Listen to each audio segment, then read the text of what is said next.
We appreciate him here. So let me introduce and welcome back to Davos the President of the United States, Donald J. Trump.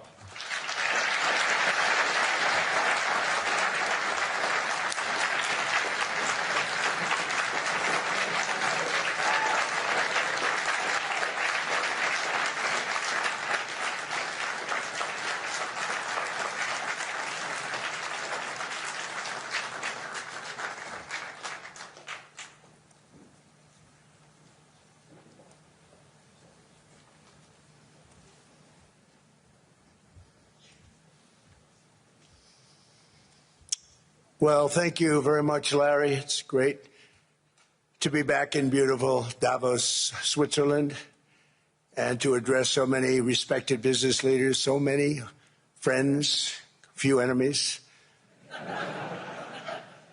and all of the distinguished guests. It's a who's who, I will say that. I've come to this year's World Economic Forum with truly phenomenal news from America.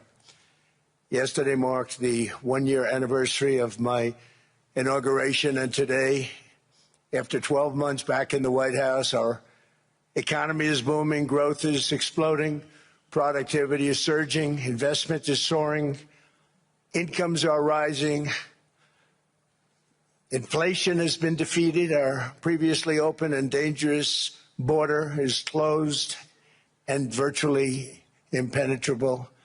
And the United States is in the midst of the fastest and most dramatic economic turnaround in our country's history. Under the Biden administration, America was plagued by the nightmare of stagflation, meaning low growth and high inflation, a recipe for misery, failure, and decline. But now, after just 1 year of my policies, we are witnessing the exact opposite: virtually no inflation and extraordinarily high economic growth, growth like I believe you'll see very shortly our country has never seen before, perhaps no country has ever seen before. Over the past 3 months, core inflation has been just 1.6%. Meanwhile, fourth quarter growth is projected to be 5.4%, far greater than anybody other than myself and a few others had predicted. Since the election, the stock market has set 52 all-time high records. So that's in 1 year, 52 records, adding $9 trillion in value to retirement accounts, 401ks, and people's savings. People are doing very well. They're very happy with me. Since my inauguration, we've lifted more than 1.2 million people off of food stamps, and after 4 years, in which Biden secured less than $1 trillion of new investment in our country. Think of that, $1 trillion, substantially less than that.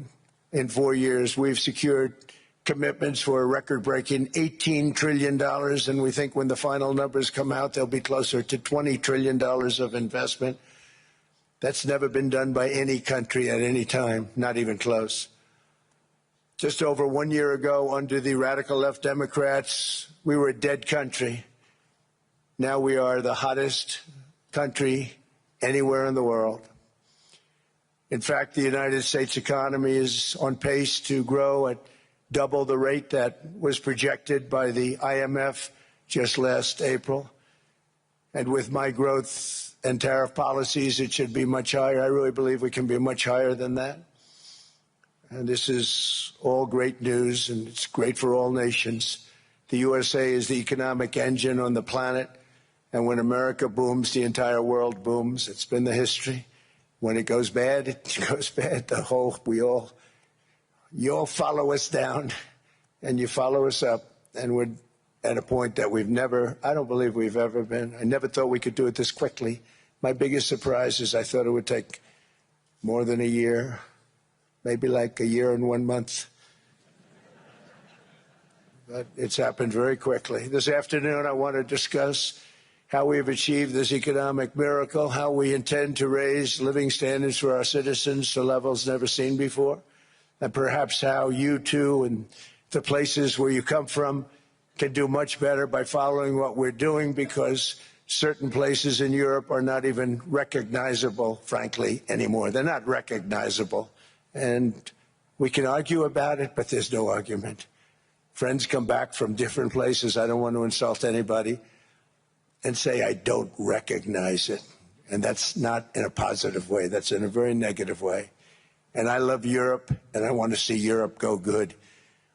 But it's not heading in the right direction. In recent decades, it became conventional wisdom in Washington and European capitals that the only way to grow a modern Western economy was through ever-increasing government spending, unchecked mass migration, and endless foreign imports. The consensus was that so-called dirty jobs and heavy industry should be sent elsewhere, that affordable energy should be replaced by the Green New Scam, and that countries could be propped up by importing new and entirely different populations from faraway lands. This was the path that sleepy Joe Biden administration and many other Western governments very foolishly followed, turning their backs on everything that makes nations rich and powerful and strong. And there's so much potential in so many nations. The result was record budget and trade deficits and a growing sovereign deficit driven by the largest wave of mass migration in human history. We've never seen anything like it. Quite frankly, many parts of our world are being destroyed before our very eyes, and the leaders don't even understand what's happening. And the ones that do understand aren't doing anything about it. Virtually all of the so-called experts predicted my plans to end this failed model would trigger a global recession and runaway inflation. But we have proven them wrong. It's actually just the opposite. In 1 year, our agenda has produced a transformation like America has not seen in over 100 years. Instead of closing down energy plants, we're opening them up. Instead of building ineffective, money-losing windmills, we're taking them down and not approving any. Instead of empowering bureaucrats, we're firing them, and they're going out and getting jobs in the private sector for 2 and 3 times what they were making in government. So they started off hating me when we fired them, and now they love me. Instead of raising taxes on domestic producers, we're lowering them and raising tariffs on foreign nations to pay for the damage that they've caused. In 12 months, we have removed over 270,000 bureaucrats from the federal payrolls, the largest single-year reduction in government employment since the end of World War II. Nobody thought that was coming, but we had no choice. To make a country great, you can't have all federal jobs. We've cut federal spending by $100 billion and slashed the federal budget deficit by 27% in the single year. It's going to go down quite a bit more from that, driving inflation way down from the record highs of the Biden administration. Every month, they went up and up and up. I promised to cut 10 old regulations for every single new regulation, but instead I've cut, actually till this point, 129 regulations for every 1 new regulation approved. So every time they come in with a new regulation, we do at least 10, but so far it's averaging out to 129, if you can believe it. In July, we passed the largest tax cuts in American history, including no tax on tips, no tax on overtime, no tax on Social Security for our great seniors. We also provided 100% expensing, that's the one they like, and bonus depreciation for all new equipment and capital investments to help companies expand and shift production to America. They are so in love with that. They build a plant, they're able to deduct it immediately, the whole thing, rather than waiting 38 to 41 years in the old days. This is a miracle taking place. Nobody thought it would ever be done by any country, but it's done by us. It was what made my first term the most successful 4-year term that we've ever had from a financial standpoint. And now we've upped it. This is a 10-year program, not a 1-year program. But you're allowed to deduct everything in 1 year. It used to be 38 to 41 years. With tariffs, we've radically reduced our ballooning trade deficit, which was the largest in world history. We were losing more than $1 trillion every single year, and it was just wasted. It was going to waste. But in 1 year, I slashed our monthly trade deficit by a staggering 77%, and all of this with no inflation, something everyone said could not be done. There were a couple of brilliant people that actually thought I was doing the right thing. I thought I was doing the right thing. Now they all think I'm doing the right thing because they can't believe the numbers. American exports are now up by more than $150 billion. Domestic steel production is up by 300,000 tons a month, and it's doubling over the next 4 months. It's doubling and tripling, and we have steel plants being built all over the country. Nobody thought they'd see that. Factory construction is up by 41%, and that number is really going to skyrocket right now because that's during a process that they're putting in to get their approvals, and we've given very, very quick, fast approvals. In the process, we've made historic trade deals with partners covering 40% of all U.S. trade. Some of the greatest companies and countries in the world. We have countries as our partner, too. The European nations, Japan, South Korea. They're our partners. They've gone into massive deals with us, especially on oil and gas. And these agreements raise growth and cause stock markets to boom, not only in the U.S., but virtually every country that came to make a deal, because, as you've learned, when the United States goes up, you follow. It's really become a staple. In America, I've stopped the nation-wrecking energy policies that drive up prices while sending jobs and factories to the world's worst polluters. They are indeed polluters.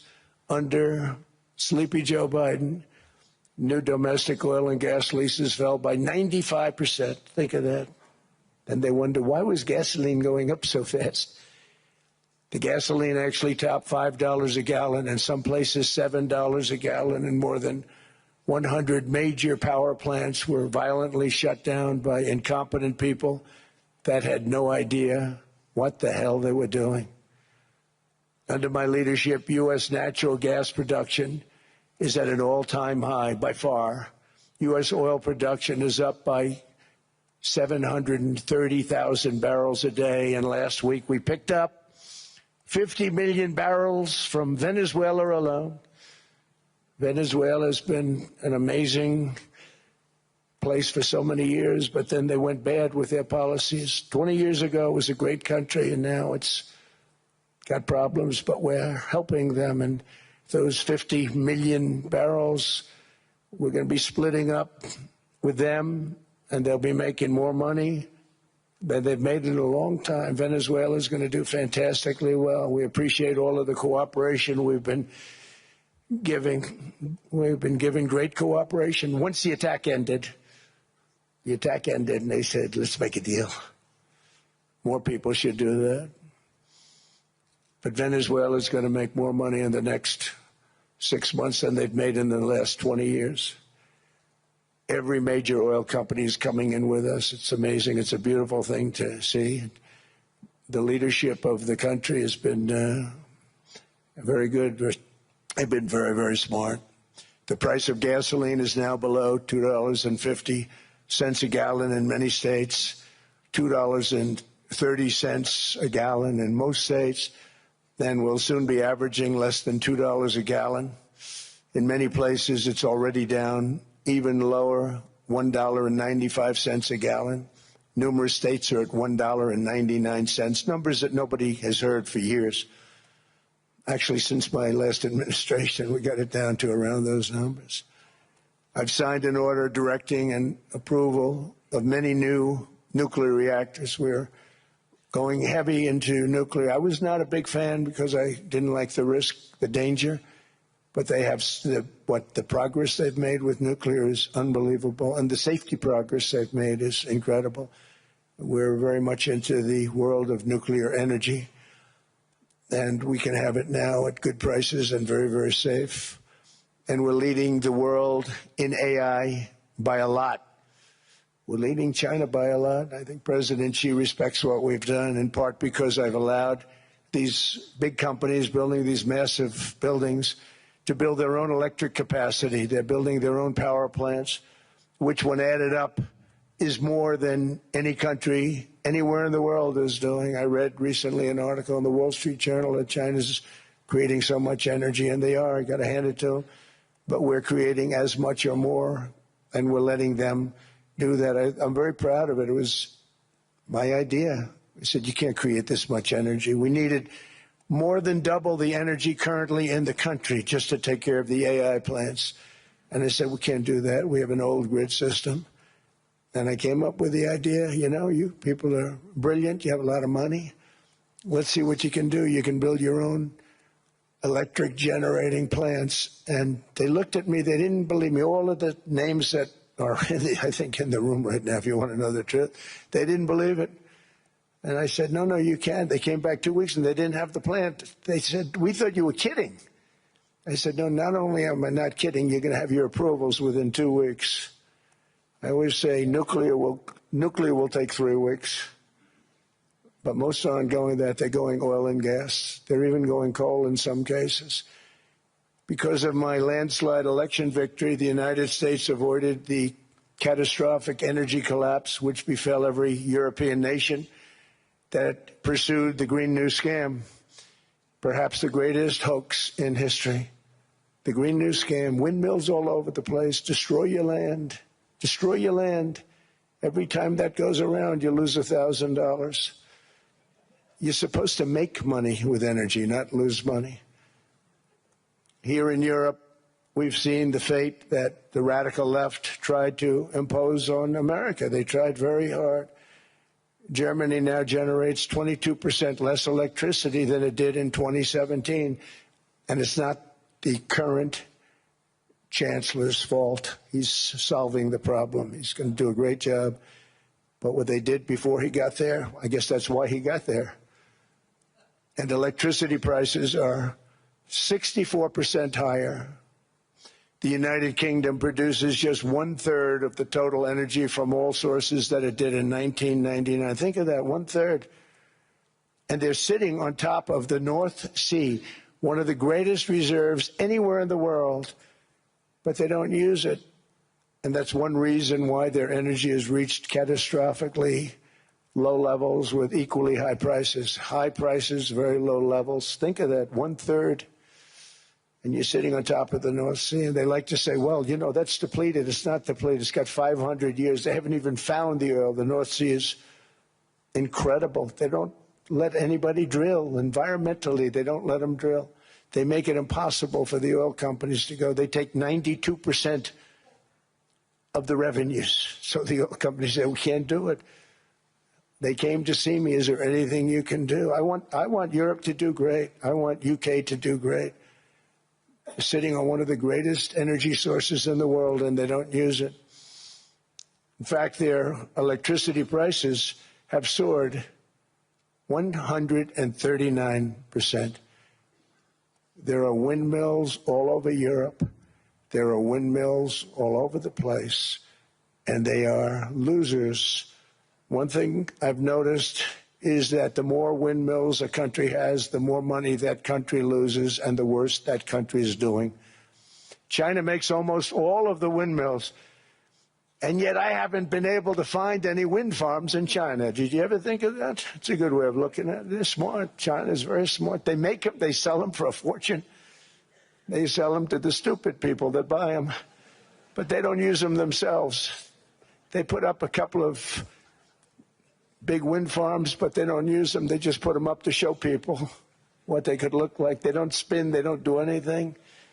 They use a thing called coal, mostly. But China goes with the coal. They go with oil and gas. They're starting to look at nuclear a little bit. And they're doing just fine. They make a fortune selling the windmills, though, and I think really that's one that they wouldn't be surprised if it stopped. They are shocked that it continues to go. They're very friendly with me. They're shocked that people continue to buy those damn things. They killed the birds. They ruin your landscapes. Other than that, I think they're fabulous, by the way. Stupid people buy them. The consequences of such destructive policies have been stark, including lower economic growth, lower standards of living, lower birth rates, more socially disruptive migration, more vulnerability to hostile foreign adversaries, and much, much smaller militaries. The United States cares greatly about the people of Europe. We really do. I mean, look, I am derived from Europe, Scotland and Germany. 100% Scotland, my mother, 100% German, my father. And we believe deeply in the bonds we share with Europe as a civilization. I want to see it do great.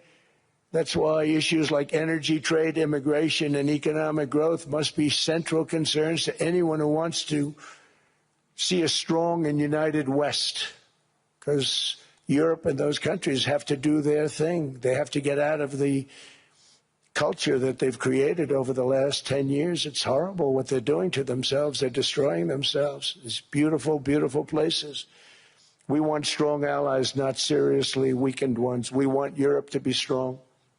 Ultimately, these are matters of national security, and perhaps no current issue makes the situation more clear than what's currently going on with Greenland. Would you like me to say a few words of Greenland? I was going to leave it out of the speech, but I think I would have been reviewed very negatively. I have tremendous respect for both the people of Greenland and the people of Denmark, tremendous respect. But every NATO ally has an obligation to be able to defend their own territory. And the fact is, no nation or group of nations is in any position to be able to secure Greenland other than the United States.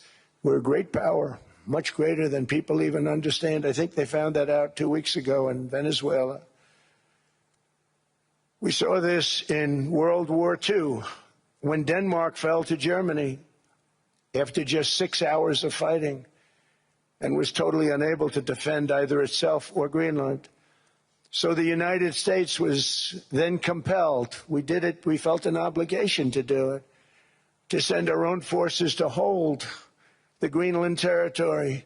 And hold it we did, at great cost and expense.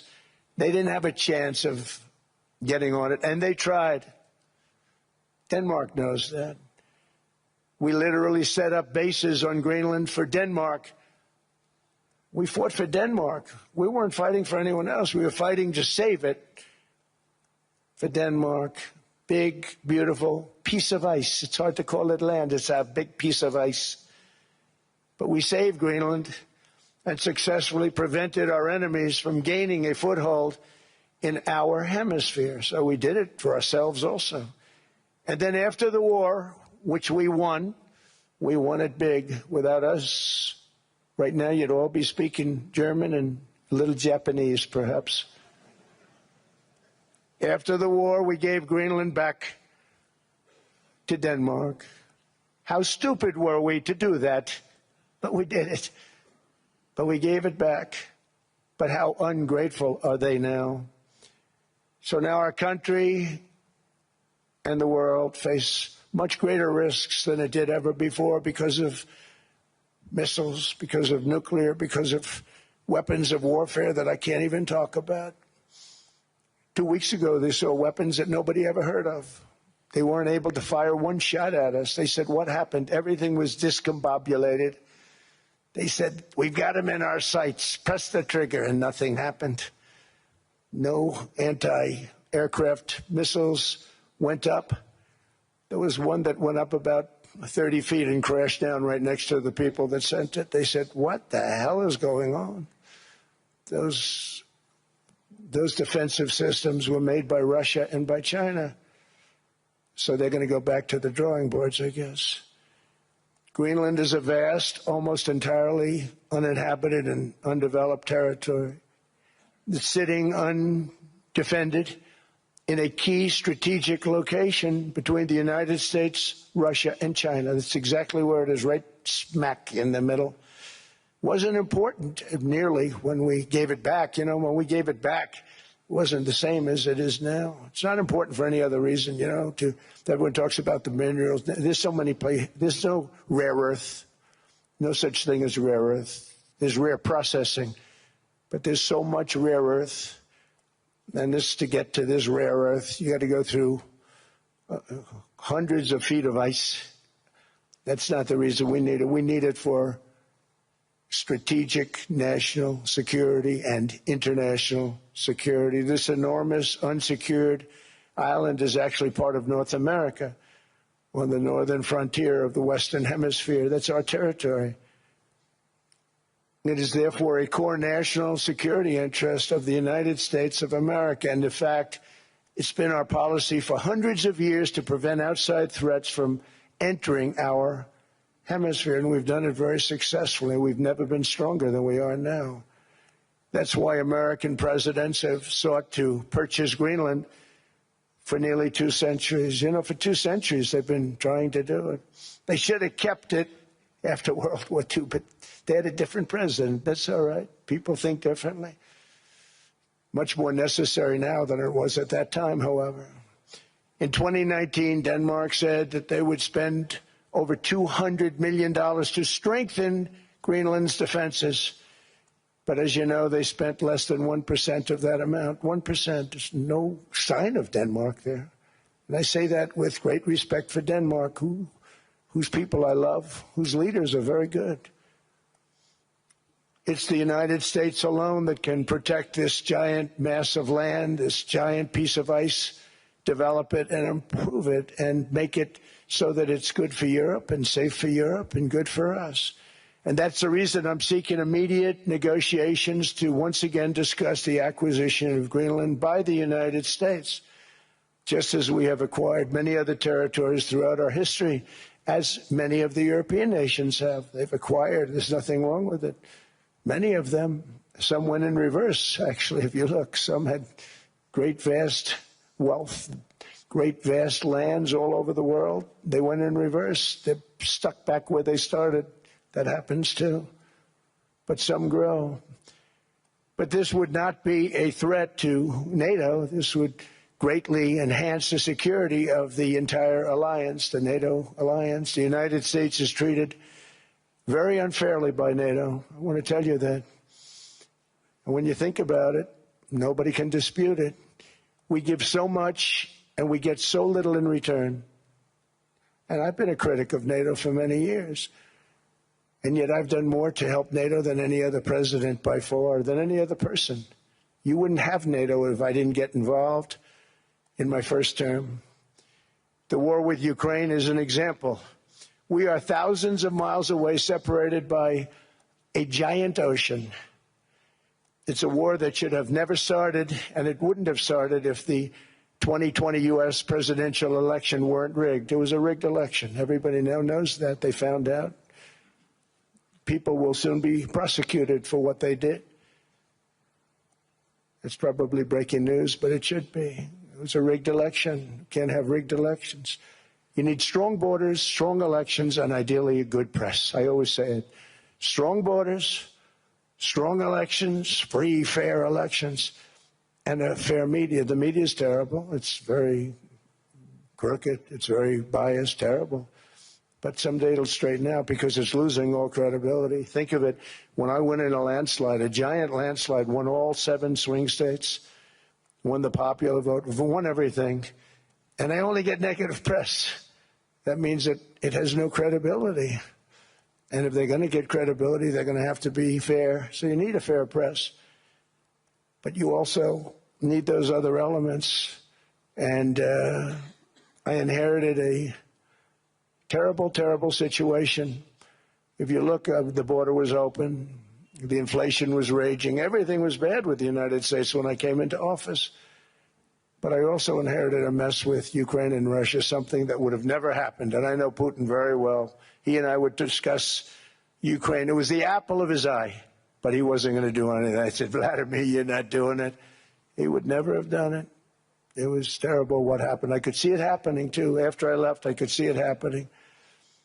Biden had given Ukraine and NATO $350 billion, a staggering sum, $350 billion. I came in, and just like the southern border, just like inflation, just like our economy, I said, wow, this place is in trouble, meaning our country. All of these things were out of control. But the border was out of control. We fixed it with the strongest border anywhere in the world. And I've now been working on this war for 1 year, during which time I settled 8 other wars. India, Pakistan. I settled other wars that were. Vladimir Putin called me, Armenia, Azerbaijan. He said, I can't believe you settled that one. They were going on for 35 years. I settled it in 1 day. And President Putin called me. He said, you know, I can't believe I've worked on that war for 10 years trying to settle it. I couldn't do it. I said, do me a favor, focus on settling your war. Don't worry about that one. What does the United States get out of all of this work, all of this money, other than death, destruction, and massive amounts of cash going to people who don't appreciate what we do? They don't appreciate what we do. I'm talking about NATO. I'm talking about Europe. They have to work on Ukraine. We don't. The United States is very far away. We have a big, beautiful ocean separating us. We have nothing to do with it. Until I came along, NATO was only supposed to pay 2% of GDP. But they weren't paying. Most of the countries weren't paying anything. The United States was paying for virtually 100% of NATO. And I got that stopped. I said, that's not fair. But then, more importantly, I got NATO to pay 5%, and now they were paying, and now they are paying. So something nobody said was possible. They said, we will never go up higher than 2%.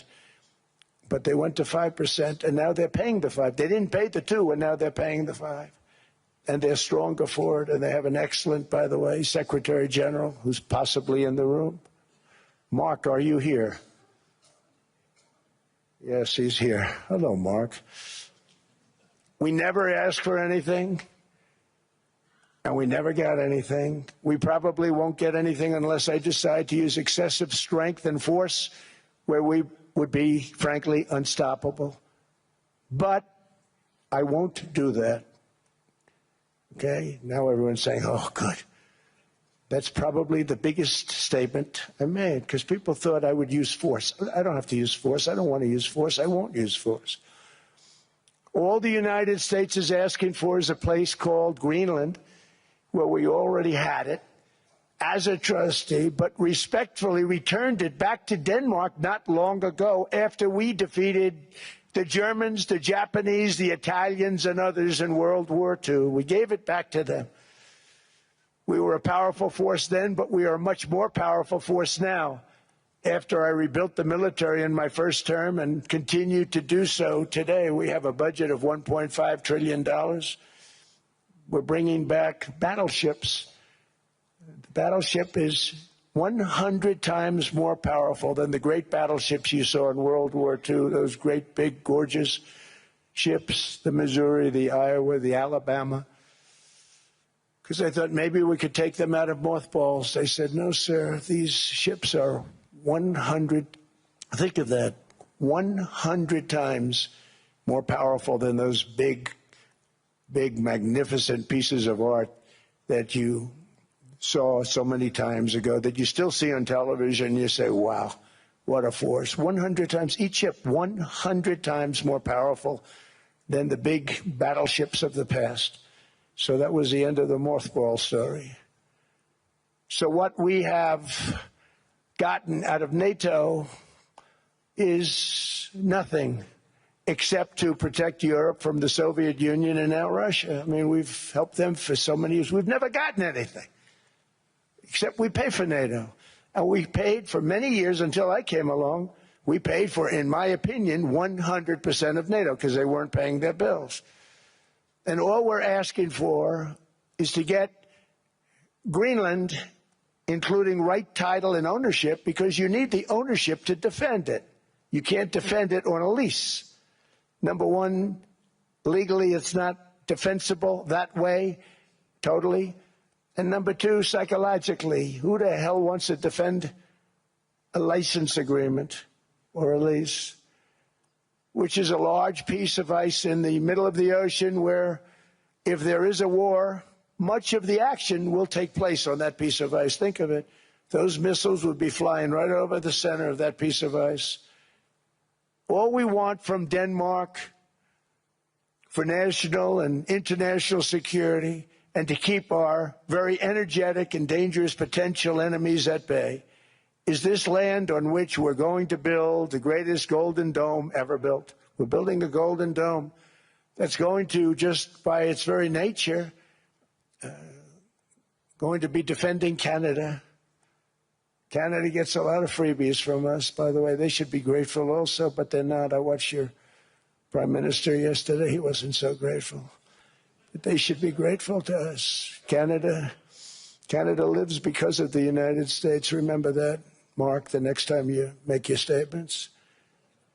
What we did for Israel was amazing, but that's nothing compared to what we have planned for the United States, Canada, and the rest of the world. We are going to build a dome like no other. We did it for Israel. And by the way, I told Bibi, stop taking credit for the dome. That's our technology. That's our stuff.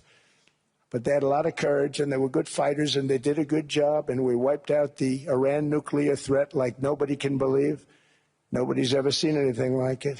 That, Venezuela, taking down Soleimani, wiping out al-Baghdadi when he tried to reinstitute ISIS. We did a lot. I did a lot of big things, all perfectly executed. Everyone was perfectly executed. Somebody told me that, a military expert told me, sir, everything you've done has been perfectly executed. I said, I know.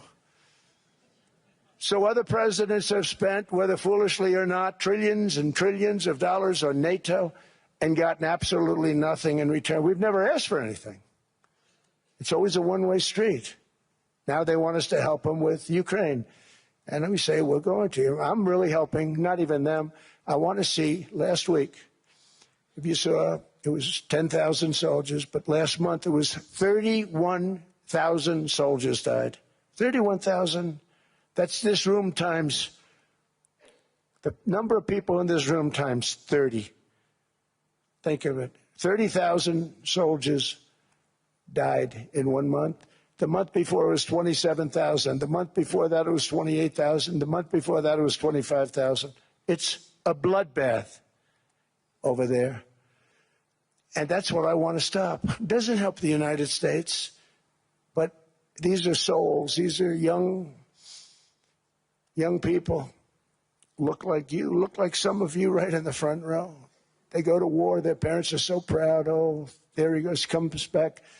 2 weeks later, they get a call, your son's head's been blown off. I want to stop it. It's a horrible war. It's the worst since World War II. They keep going. They'll exceed World War II. The numbers are staggering, how many people they've lost. They don't want to talk about it. Ukraine and Russia lost just tremendous amounts.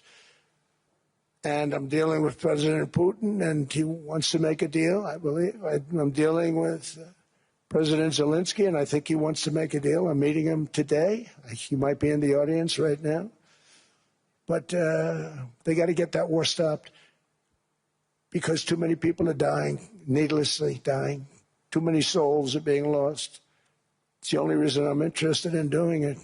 But in doing it, I'm helping Europe, I'm helping NATO, and I've until the last few days when I told them about Iceland, they loved me. They called me daddy, right, last time. A very smart man said, he's our daddy. He's running it. I was like running it. I went from running it to being a terrible human being. But now what I'm asking for is a piece of ice, cold and poorly located, that can play a vital role in world peace and world protection. It's a very small ask compared to what we have given them for many, many decades.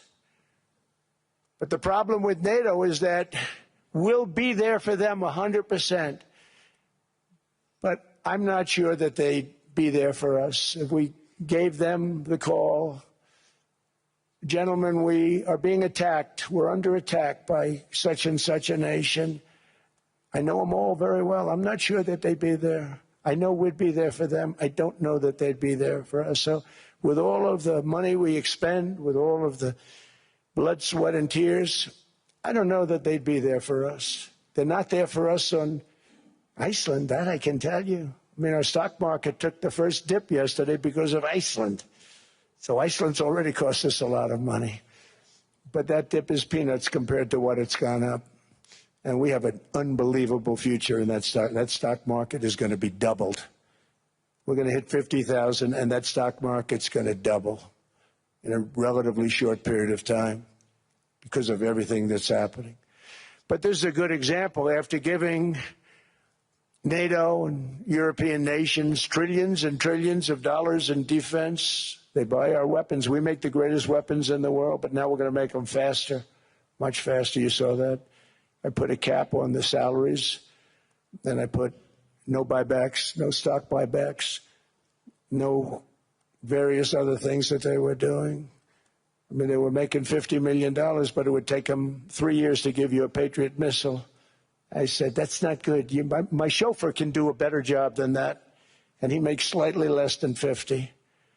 They make big salaries. If they're going to make those big salaries, they're going to have to produce a lot faster. The good news is we have the greatest equipment in the world. Now we're going to start making it a lot faster. They're going to build additional plants. And all of the money that goes into stock buybacks is going to go into building plants. We're not allowing stock buybacks by defense companies any longer. They're going to build new plants to make Tomahawks, Patriots. We have the best equipment, F-35s. F-47, the new one just coming out. They say it's the most devastating plane, fighter jet ever. Who knows? They called it 47. If I don't like it, I'm going to take the 47 off it. I wonder why they called it 47. We'll have to think about that. But if I don't like it, I'm going to take that 47 off. But it's supposed to be the Stage 6. It's supposed to be the first Stage 6 plane, undetectable, like our B-2 bombers were undetectable. They flew right over Iran. They were undetectable. And they did their job, and they got the hell out of there. So we want a piece of ice for world protection, and they won't give it. We've never asked for anything else, and we could have kept that piece of land, and we didn't. So they have a choice. You can say yes, and we will be very appreciative, or you can say no, and we will remember. A strong and secure America means a strong NATO, and that's one reason why I'm working every day to ensure our military is very powerful, our borders are very strong, and above all, our economy is strong because national security requires economic security and economic prosperity, and we have the greatest that we've ever had. Biden and his allies destroyed our economy and gave us perhaps the worst inflation in American history. They say 48 years, I say forever, but I think 48 years is the equivalent to forever. Whether it's 48 years or ever, it's terrible, costing the typical family $33,000. What they did to this country should never, ever be forgotten. It's early. But he has to be rated as the worst president we've ever had by far. The auto pen did much of the damage. The auto pen, he was the auto pen president. Because I don't believe a sane president would have ever signed the kind of things that he signed. But now grocery prices, energy prices, airfares, mortgage rates, rent, and car payments are all coming down, and they're coming down fast. We inherited a mess. But we've done a hell of a job in 12 months. Under my most favored nation policy for drug prices, the cost of prescription drugs is coming down by up to 90%, depending on the way you calculate. You could also say 5, 6, 7, 800%. There are two ways of figuring that. But we have a favored nations policy that every president wanted, no president was able to get. I got it, and other nations approved it. And I had to use tariffs in order to get it because they said, no way. In other words, a pill that costs 10% in London costs $130. Think it costs $10 in London costs $130 in New York or in Los Angeles. And I'd say, boy, that's bad. Friends of mine would say, you know, we go to London, you can buy the stuff for nothing. We go all over the world, we can buy it for nothing. Because basically America was subsidizing every nation in the world because presidents allowed them to get away with it. It became very tough. So when I called up Emmanuel Macron, I watched him yesterday with those beautiful sunglasses. What the hell happened? But I watched him sort of be tough. But he was at $10 for a pill. And I said, Emmanuel, and I have all the big pharmaceutical companies are in total agreement. It wasn't easy, by the way. They're tough, smart. They've been getting away with the scam for a long time. But they gave it up. But they said, you'll never get the countries to approve it. I said, why is that? Because they won't. They always said, we're not paying any more. Get the rest for the United States. So over the years, they stayed the same. We just went up, up, up. And I mean, we would pay 13, 14, 15 times more than certain countries would. So I said, no, they'll approve it 100%. Sir, you'll never get them to approve it. I said, I guarantee you. But I actually sided with Emmanuel, who probably is in the room too. And I like him. I actually like him. Hard to believe, isn't it? And I said, Emmanuel, you're going to have to lift the price of that pill to $20, maybe $30. Think of that. That means it's a doubling of prescription drugs. Might be a tripling, might be a quadrupling. It's not easy. No, no, no, Donald, I will not do that. I said, yes, you will, 100%. He said, no, no, no. You're asking me to double. I said, Emmanuel, you've been taking advantage of the United States for 30 years with prescription drugs. You really should do it, and you will do it. I have no doubt. In fact, I am 100% sure you're going to. No, no, no, I will not do it. Because, yes, in all fairness to him, he has to double or triple. Because the world being a bigger place than the United States, it's not that you meet in the middle. You just have to go up some, and we come down a lot. They go up a little, we come down a lot. So we're at $130, they're at 10. So they may have to go to 20 or 30. No more than that. I said, Emmanuel, you're going to be doubling or tripling? No, no, no. I said, here's the story, Emmanuel. The answer is you're going to do it. You're going to do it fast. And if you don't, I'm putting a 25% tariff on everything that you sell into the United States and a 100% tariff on your wines and champagnes. And that's about 10 times more than what I'm requesting. And you're going to do it. I don't want to go public with it, but you may make me do that. No, no, Donald, I will do it. I will do it. It took me, on average, 3 minutes a country, saying the same thing. You will do it. They all said, no, no, no, I will not do it. You're asking me to double the cost of prescription. I said, that's right, because you've been screwing us for 30 years. And they said, we will not do it. I said, that's all right. On Monday morning, we're putting a 25, 30, 50. I gave different numbers for different countries. This is also national security we're talking about. Not fair. We're not going to subsidize the whole world. And every one of those countries have agreed to do it. So one of the biggest things that I've done is the fact that we have now most favored nation. We will pay whatever the lowest price is in the entire world. So our drug prices are going to be coming down by staggering 90%.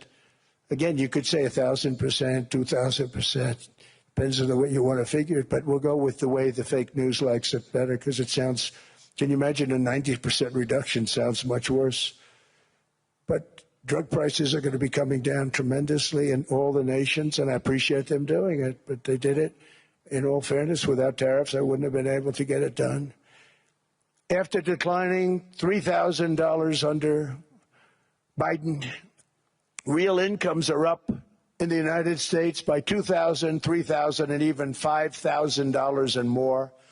Home ownership has always been a symbol of health and vigor of American society, but that goal fell out of reach for millions and millions of people in the Biden era because interest rates went up so high.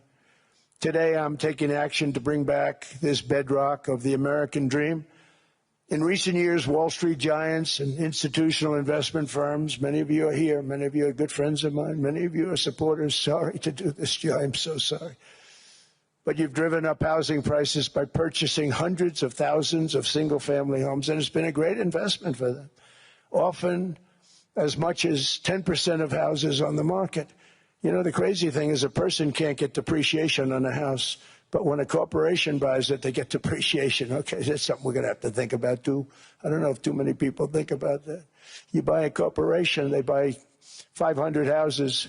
They buy hundreds of thousands. They buy 500 houses. They can take depreciation. A person sweats and works and buys one house, they can't. But homes are built for people, not for corporations, and America will not become a nation of renters. We're not going to do that. That's why I have signed an executive order banning large institutional investors from buying single-family homes. It's just not fair to the public. They're not able to buy a house. And I'm calling on Congress to pass that ban into permanent law, and I think they will. One of the biggest barriers to saving for a down payment has been surging credit card debt. The profit margin for credit card companies now exceeds 50%, one of the biggest. And they charge Americans interest rates of 28%, 30%, 31%, 32%. Whatever happened to usury? So to help our citizens recover from the Biden disaster, all caused by this horrible precedent, I'm asking Congress to cap credit card interest rates at 10% for 1 year. And this will help millions of Americans save for a home. They have no idea they're paying 28%. They go out there a little late in their payment and they end up losing their house. It's terrible. To unleash innovation in savings and financing, I'm also working to ensure America remains the crypto capital of the world. And to that end, last year, I signed the landmark Genius Act into law. Now Congress is working very hard on crypto market structure legislation, Bitcoin, all of them, which I hope to sign very soon, unlocking new pathways for Americans to reach financial freedom. And I did it for two reasons. Number one, I thought it was politically good, and it was. I got tremendous political support. But more importantly, China wanted that market, too. It's just like they want the AI. And we've got that market, I think, pretty well locked up. If I didn't do it, you know, Biden was totally against it until before the election when they realized that, you know, there were millions of people voting against him over crypto. And all of a sudden they loved it very much, but it was too late. They blew it. But it is politically popular, but it's much more importantly, we have to make it so that China doesn't get the hold of it. And once they have that hold, we're not going to be able to get it back. So I'm honored to have done it. Finally, I've instructed government-backed institutions to purchase up to $200 billion in mortgage bonds to bring down interest rates. And I'll be announcing a new Fed chairman in the not-too-distant future. I think he'll do a very good job. So they gave away some of it. He did give that away. So we have something, got something, but somebody that's very respected. They're all respected. They're all great. Everyone that I interviewed is great. Everyone could do, I think, a fantastic job. Problem is they change once they get the job. They do. You know, they're saying everything I want to hear, and then they get the job. They're locked in for 6 years. They get the job, and all of a sudden, let's raise rates a little bit. I call them, sir, we'd rather not talk about this. It's amazing how people change once they have the job. It's too bad. Sort of disloyalty, but they got to do what they think is right. We have a terrible chairman right now, Jerome, too late Powell. He's always too late. And he's very late with interest rates, except before the election, he was just fine for the other side. So we're going to have somebody that's great, and we hope he does the right job. Last week, the average 30-year mortgage rate dropped below 6% for the first time in many years. Another major factor in driving up housing costs was the mass invasion of our borders. And I have to say one thing about housing, because nobody ever says this. I am very protective of people that already own a house, of which we have millions and millions and millions. And because we have had a such a good run, the house values have gone up tremendously. And these people have become wealthy. They weren't wealthy. They become wealthy because of their house. And every time you make it more and more and more affordable for somebody to buy a house cheaply, you're actually hurting the value of those houses, obviously, because the one thing works in tandem with the other. And I don't want to do anything that's going to hurt the value of people that own a house who, for the first time in their lives, are walking around the streets of whatever city they're in, very proud that their house is worth $500,000, $600,000, $700,000. Now, if I want to really crush the housing market, I could do that so fast, and people could buy houses, but you would destroy a lot of people that already have houses. In some cases, they've mortgaged their house, and the mortgage would be very low, and all of a sudden the mortgage without any changes becomes very high, and they end up losing the house. I'm not going to hurt, and I speak with Scott, who's doing a fantastic job, and Howard, who's doing a fantastic job, and all of my people. And I always say, look, you know, I can crush the hell out of the market. We can drop interest rates to a level, and that's one thing we do want to do. That's natural. That's good for everybody. You know, the dropping of the interest rates, we should be paying a much lower interest rate than we are. We should be paying the lowest interest rate of any country in the world, because without the United States, you don't have a country. I mean, I had a case with Switzerland. We happened to be in Switzerland. Maybe I'll give you a quick story. But they were paying nothing. They make beautiful watches, great watches, Rolex, all of them. They were paying nothing to the United States when they sent their product in. And we had a $41 billion deficit. $41 billion with this beautiful place. Flew over it, isn't it nice? So I said, let's put a 30% tariff on them, so that we get back some of it, not all of it at all. We still have a deficit, big deficit. We had 41 million. That's a big deficit. And I said, let's put a tariff on. Different tariffs, different places. You're all party to them. In some cases, victims to them. But in the end, it's a fair thing. And most of you realize that. But we put a 30% tariff on Switzerland, and all hell broke loose. They were calling, I mean, like you wouldn't believe. And I know so many people from Switzerland, incredible place, incredible, brilliant place. But I didn't realize that they're only good because of us. And there's so many other examples. I mean, us, probably other places, but a majority of the money they make is because of us, because we never charged them anything. So they come in, they sell their watches, no tariffs, no nothing. They walk away. They make $41 billion on just us. So I said, no, we can't do that. So I'm going to bring it up. I still would have a deficit pretty substantial, but I brought it up to 30%. And I guess Prime Minister, I don't think President, I think Prime Minister called a woman, and she was very repetitive. She said, no, no, no, you cannot do that, 30%. You cannot do that. We are a small, small country. I said, yeah, but you have a big, big deficit. You may be small, but you have a bigger deficit than big countries. He said, no, no, no, please, you cannot do it. Kept saying the same thing over and over. We are a small country. I said, but you're a big country in terms of, and she just rubbed me the wrong way, I'll be honest with you. And I said, all right, thank you, ma'am, appreciate it. Do not do this. Thank you very much, ma'am. And I made it 39%. And then all hell really broke out. And I was paid visits by everybody. Rolex came to see me. They all came to see me. But I realized, and I reduced it, because I don't want to hurt people. I don't want to hurt them. And we brought it down to a, lower level. Doesn't mean it's not going up. But we brought it down to a lower level. But they pay now, tariff. But I realized that we have many places like that where they're making a fortune because of the United States. Without the United States, they wouldn't be making anything. Think of it. Switzerland made $41 billion on us. And as she said, it's a small place. And I realized with that, I don't know, it was so, because she was so aggressive.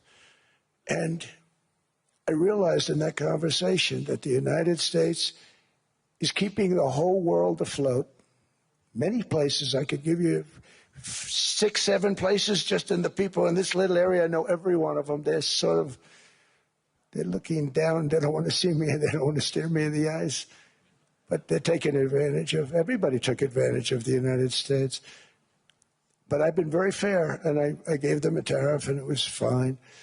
But I realized that without us, it's not Switzerland anymore. Without us, it's not any of the countries that are represented here. And we want to work with the countries. We want to work with them. We're not looking to destroy them. I could have said 39, 40%. I could have said I want a 70% tariff, then we make money with Switzerland. But Switzerland would have been probably destroyed, financially destroyed. I don't want to do that. But we should be paying the lowest interest rate of everybody. I hope Scott's listening to this, because we should be paying the lowest interest rate of everybody. Without us, most of the countries don't even work. And then you have the protection factor. Without our military, which is the greatest in the world by far, without our military, you have threats that you wouldn't believe.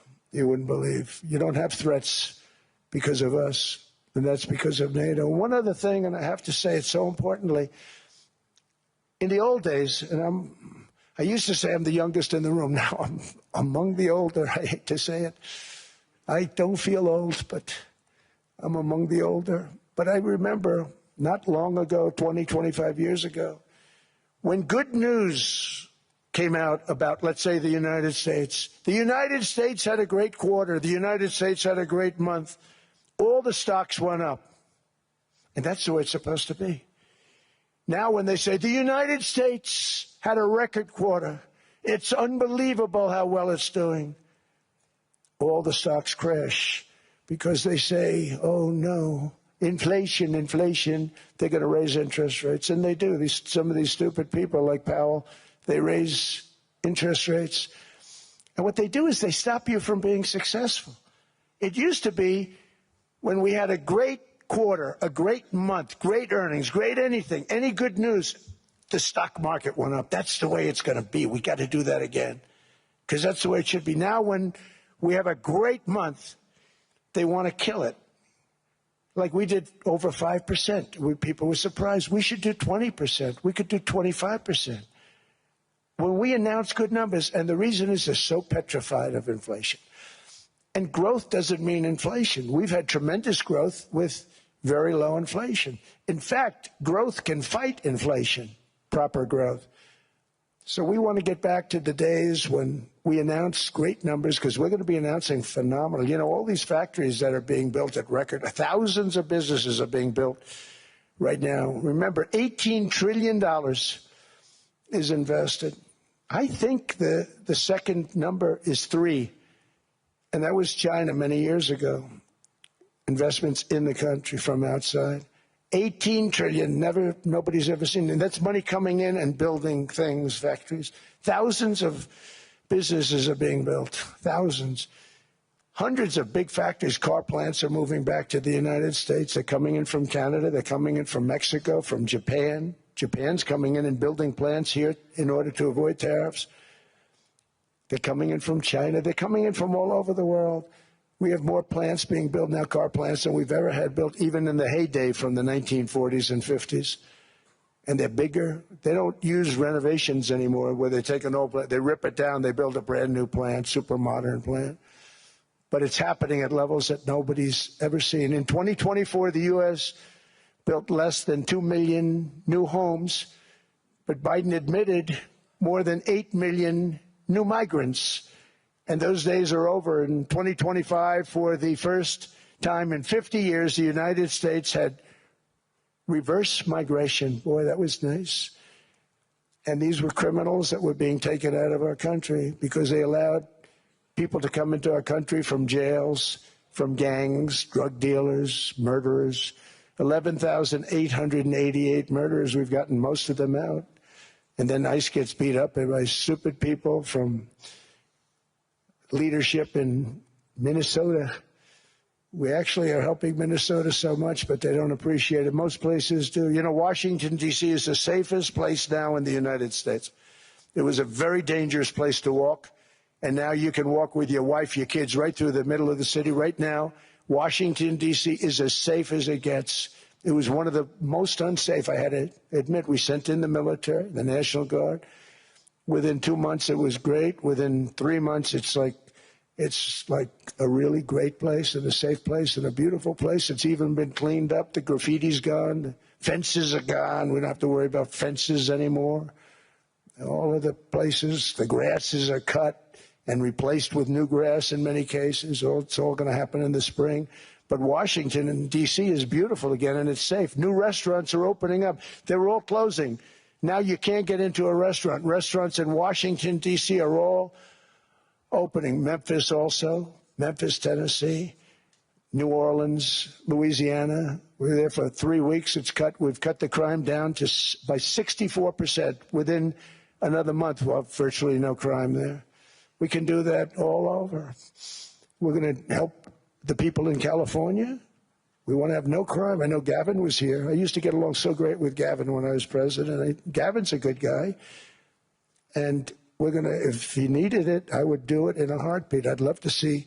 We did help them a lot in Los Angeles, a lot with the early in my term when they had some problems. But we would love to do it. I will say this, if I were a Democrat governor or whatever, I would call up Trump. I'd say, come on in, make us look good. Because we're cutting crime down to nothing. And we're taking people out, career criminals who are only going to do bad things, and we're bringing them back to their countries. But where we've done it, it's been amazing. And we have a capacity to do it at much greater levels. We're cutting illegal aliens off welfare and other government benefits, and I have directed that starting immediately, there will be no more payments to sanctuary cities because they are really just sanctuaries for criminals. They're really protecting criminals, and those are the ones we have to get out of the country. Murderers, drug dealers, the mentally insane. They emptied their mental institutions into the United States. And despite that, we have the lowest crime numbers that we've ever had in the history of the country. Just came out. But equally importantly, we're cracking down on more than $19 billion in fraud that was stolen by Somalian bandits. Can you believe that they turned out to be higher IQ than we thought? I always say these are low IQ people. How did they go into Minnesota and steal all that money? And we have, they're pirates. They're good pirates, right? But we shoot them out of the water just like we shoot the drug boats out. They're not pirating too many boats lately, do you notice? When they go out into those boats, they want to take over $1.5 billion tanker loaded up with oil, and they say, we're going to blow up your boat. They have powerful weapons. You hit the side of the boat, you blow the whole thing up. The insurance companies are petrified, so they say, just give them the boat. We'll give them money instead. And I don't do that. We blow them right the hell out of the water. We see them going out, we blow them out of the water. We don't have any pirates so much anymore. If we do, they won't be there long. We've cut down with the hitting of the boats that are loaded up with drugs, including submarines. Can you believe they actually buy small? They call mini subs, very fast. They're meant for drugs. We've knocked out 2 of them. The Democrats say they were fishing. You have ruined somebody's fishing weekend. I would say a submarine is not a fishing boat. You don't fish. But we've knocked down drugs by water, the oceans, the sea, by 97.2%. Think of that. And I actually say, who the hell are the 3%? Because I would not want to be piloting one of those boats. We knocked them down, and now we're going to start on land. We're going to knock it all out. The land is the easy part. What we did on sea is incredible, and that's our great military. The situation in Minnesota reminds us that the West cannot mass import foreign cultures which have failed to ever build a successful society of their own. I mean, we're taking people from Somalia, and Somalia is it's not a nation. Got no government, got no police, got no military, got no nothing. And then we have this fake congressperson who they just reported is worth $30 million. You believe this? Ilhan Omar, talking about the Constitution provides me. She comes from a country that's not a country. And she's telling us how to run America. Not going to get away with it much longer, let me tell you. The explosion of prosperity and conclusion and progress that built the West did not come from our tax codes. It ultimately came from our very special culture. This is the precious inheritance that America and Europe have in common. We share it. We share it, but we have to keep it strong. We have to become stronger, more successful, and more prosperous than ever. We have to defend that culture and rediscover the spirit that lifted the West from the depths of the Dark Ages to the pinnacle of human achievement. We live in an incredible, changing period. It's an unbelievable time, but we have to take advantage of the time that we're in. In our hands are technologies that our ancestors could scarcely have. I mean, they couldn't have even dreamt some of the things that we see today. And so rapidly they're produced. I mean, AI, 2 years ago, nobody ever heard of the term, and now everybody's talking about it. And it can have some very good purpose. It could also have some dangerous purpose, and for that we have to watch out. But some tremendous things are happening because of it. And we're leading by so much. We're doing so well. But opportunities that are bigger and grander than ever before in human history are right before us. It is the pioneers in this room. Many of you in this room are true pioneers. You're truly brilliant people. Just your ability to get a ticket is brilliant because you have about 50 people for every seat. I don't know what. That's Larry. Everything Larry touches turns to gold. He made this very successful. But you're in this room, and some of you are the greatest leaders anywhere in the world. You're the greatest brains anywhere in the world. And the future is unlimited, and to a large part because of you. And we have to protect you, and we have to cherish you.